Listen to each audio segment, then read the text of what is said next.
समस्त को मोर प्रणाम। मु आपण मानकर प्रिय शक्ति स्वरूपा आज आपण मान पाखक नहीं आसी आउ एक नुआ कविता हसी दियो बंधु। हसबारे केबे पैसा पड़ेनी तेणु कंजूसी करंतुनी, मन खोली हसंतु। तेबे आसंतु मोर कविता सुनिबा हसी दियो बंधु।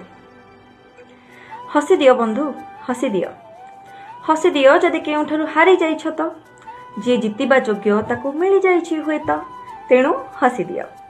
हसी दियो जदि किछि हजेई देइछ त, जहाको आवश्यक थिला से पाई जाइछि हुए त, तेणु हसी दियो। हसी दियो जेबे अधिका थिले बांटी आसीछ, जदि भोक मेंटिबाकू गंडे खाद्य पाइछ, दुखी उठे जदि हस भरिछ, गरीब को किछि दान करिछ, तेबे हसी दियो। हसी दियो जदि नियाश्री को आश्रय देई पारिछ, तुम खुशी को अन्य सह बांटी खुशी हेइछ, तेबे हसी दियो।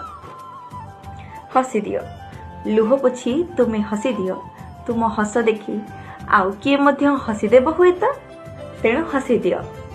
हाँ, हसी दियो बंधु हसी दियो। Thank you. केमिति लागिला मोर कविताटी मतामत निश्चय जणाइबे। आ मो चैनल को लाइक शेयर सब्सक्राइब करने को बिल्कुल भूलिबेनी। रहुछि प्रणाम। पुणी देखा हबो नुआ वीडियो रे आसंता रविवार। रहुछि धन्यवाद।